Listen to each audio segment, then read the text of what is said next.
Hello everybody and welcome. I'm Andy Collins and this is Game Over, and here we are still at Thorpe Park. Now, as you know, a few weeks back I was at Silverstone driving a Lotus Elise about 140 miles an hour, and I've decided to put my driving skills to the test, and so far I'm doing okay. Well, the truth is, it's on the track and it's all that drives itself, but you know what I mean? Anyway, coming up on today's show, we've got the preview, we've got the features, we've got the assassins, but first up is the news, so sit back, relax and enjoy.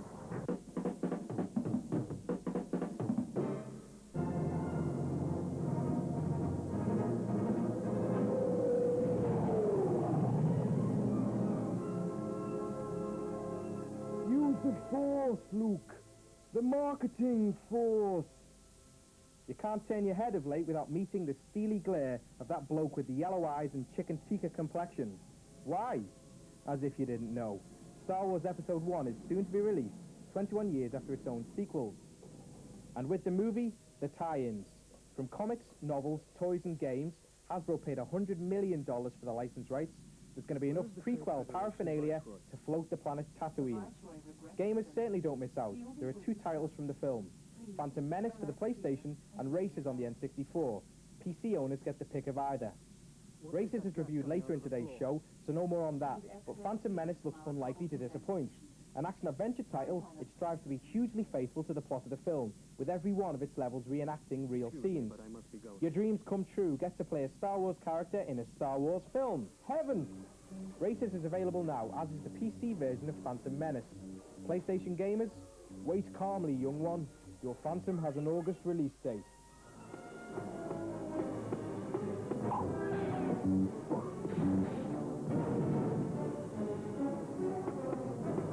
It appears as if the Trade Federation is preparing to attack Naboo. There'll be no problem, that. Me. Look, you coward. We can do this. No, it's love. Do it for me, Bobby. Do it for me. Right. Don't stop shaking. He ain't that big. Right. Okay, that was the news. Time now for the preview. As you know, here on Game Over, we like to bring you exclusive previews. Well, we haven't failed you. So once again, here is an exclusive Game Over preview.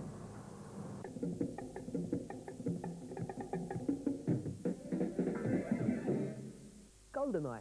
It's an incredibly silly name for a movie, but that didn't stop Rare from releasing one of the best first-person shoot-'em-ups ever, and amazingly on the Nintendo 64. Who would have thought a mere cartridge could be packed to the brim with dozens of beautifully realized levels, tons of weapons, cool gadgets, amazingly realistic animation, and some of the best artificial intelligence ever to grate a game. Indeed, many PC owners had to scrape their jaws off the floor after a thorough inspection. Well, it's been a long time coming, but more detailed and new footage has finally been released on Perfect Dark, Rare's new shooter. This game is being touted as GoldenEye 2, but sadly that isn't necessarily the case. You see, EA managed to nab the game's non-license, and are releasing Tomorrow Never Dies, meaning no one else can have the slick British spy in their game. Rare, however, used this setback as an excuse to take their sequel of sorts into new surroundings. Gone is the polygonized Pierce Brosnan, and in comes curvy super minx Joanna Dark, hence the new title. The 2-year-old GoldenEye engine returns, but it's been highly modified and tweaked for even better performance. In gaming terms, this means fantastic new levels, far removed from the prequel's realistic scenery, and loads of amazing new weaponry and gadgets. Oh, also expect to get into shootouts with the odd alien or two. Cutscenes have been heavily implemented into Perfect Dark, over 90 minutes worth in fact, and even in their real-time generated form, they're impressive. We're talking quality cinematic camera work and decent voice acting, a far cry from titles like Resident Evil and Blue Sphere. GoldenEye is considered to be the best multiplayer title available for N64, but no doubt this will change when Mistart arrives in the scene. Bots are highly intelligent computer-controlled opponents, and the single player could theoretically up against up to 10 bots. Even 4-player games could have extra bots sneaking about the same levels. This could lead to a potentially staggering 14-player deathmatch scenario on a single N64. Sadly, Perfect Dark is still far from finished, with a release date penciled in for December at the earliest. But think of it this way. How good will this game be with another 6 months of extensive tweaking? Game Over can hardly wait. In fact, please excuse me, I need to lie down. Right, we're nearing the end of the show. Now, as you know, I always like to end the shows with a really big, scary, event. And tomorrow, we are going on one of the most scariest rides here at Thorpe Park. But Lisa, my little Dunkin' Donut, says, well, today we'll take it nice and easy and we'll put you on the Calgary... What's it called again? Calgary. The Calgary Stampede. And, well, it don't look that scary, does it, really? So I'm having my little Dunkin' Donuts. I've got a packet of 20 here. So, I'm going to eat all of these. You go to the feature. Lovely.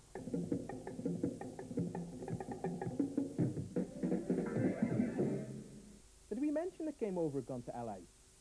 You know, LA, California, in America. We did? Did we? Oh, well anyway, when we were at E3 in LA, we took the opportunity to catch up with one of the hottest American developers on the scene, Naughty Dog. Naughty Dog, in case you didn't know, are responsible for the hugely popular Crash Bandicoot series, the first two of which have recently gone platinum, whose eponymous hero remains one of the PlayStation's only serious attempts to create a cartoony franchise in the way that Nintendo have done with the extended Mario family. Game Over spoke to Jason Rubin and Andy Gavin, and will be doggone hilarious. In a Game Over exclusive, they told us about their top secret new title. I can tell you Crash Team Racing's very new. It's a character-based card game. You get to play for the first time as Cortex, as Tiny, the other enemies from the Crash Bandicoot titles, and it'll be coming out fourth quarter this year. Crash Team Racing has a brand new engine. We believe it's the most powerful engine on the PlayStation. The engine drives over 20 tracks, including 6 battle modes and 16 standard tracks.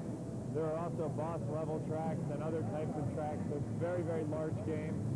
You get to play as 8 characters at the start, but you can actually get up to 13 total. There's some hidden characters. Almost everybody from the Crash universe is back somewhere in the game, in some form, playable or other.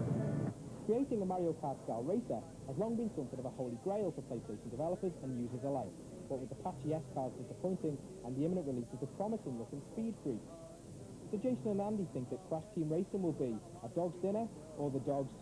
Crash Team Racing supports like 1, 2, 3, and 4-player play. So with the multi-tap, you can like play against 3 of your friends, really, you know, frantic, like head-to-head, like racing, split screen. It's really fun.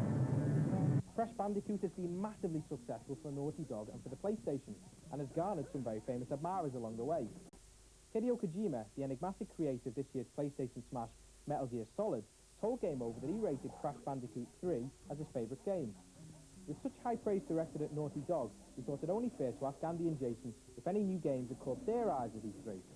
I haven't gotten that much time away from our booth, but in my short walk around, Gran Turismo 2 stands out as beautiful.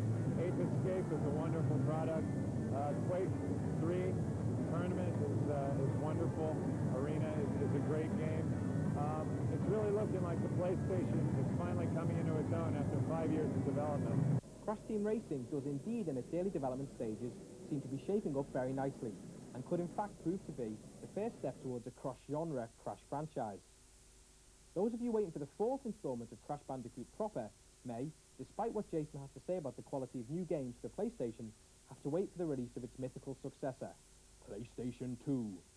Amongst whose demos there appeared a brief snatch of a very familiar-looking Bandicoot.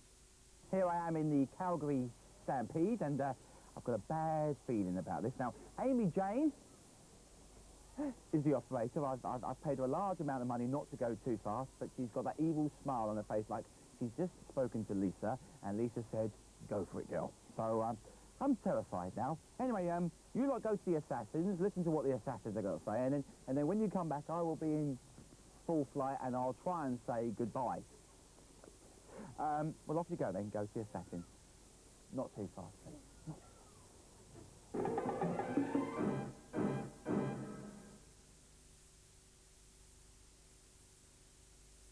Star Wars frenzy hits town, and if seeing the film, buying the lightsaber and drinking the droid juice isn't enough for you, you really ought to check out the Assassin's review of Star Wars Episode 1 Racer on the N64. Now, unless you've been living under a rock, you'll know that this is based on the new upcoming Phantom Menace movie, one of the first Star Wars movies to be made in, over 17 years now. And it's actually based on a sequence in the movie, the pod race sequence where Anakin... and I haven't seen the movie yet, but it looks very true to the movie. From the sequences I've seen in the trailer, you know, you do get similar design pods zipping around the scenery. I mean, a good point of reference, basically, for the control mechanisms we've got here is it's a lot like Wipeout. You have that same sort of, like, bobbing on a cushion of air sort of feel to it. it's really nice. There's some nice graphical touches actually, because when you sort of like doing a sharp turn or something, you can actually see the flaps on the thrusters lift up and shut down and stuff. So actually, it's a nice touch. That I like that. But control-wise, it's very, very easy to get your hands on and just play. It's fluid. It's nice. It's a pleasant sensation actually hammering it along in these machines. And fair play, they do move really fast. I mean, we're talking lightning speed. All in all, a decent racer for the N64, but nowhere one of the best. I don't think it's as good as Wipeout, and it's not as good as F-Zero either. I mean, this will sell, undoubtedly, it will sell on the Star Wars license. Maybe one for fans only. If you're just looking for racing, all-out racing, then go for this. But if you're looking for something a bit more, then I'm afraid it's not going to deliver. Well, there we are. That's the end of today's show. So far, so good. Oh, my good God. That's the end of today's show. Join us tomorrow when I will be going on Thorpe Park's biggest ride of all. Oh, dearie me. Remember, if you want to get in touch with us, our website address is www.tvchannel.co.uk. Until tomorrow, stay lucky, be happy, and remember, keep smiling. Amy J, you lying to me. You said you weren't going to go too fast. This is terrifying. See you tomorrow, everybody. Bye-bye. Stay tuned as Chips with Everything is after the break.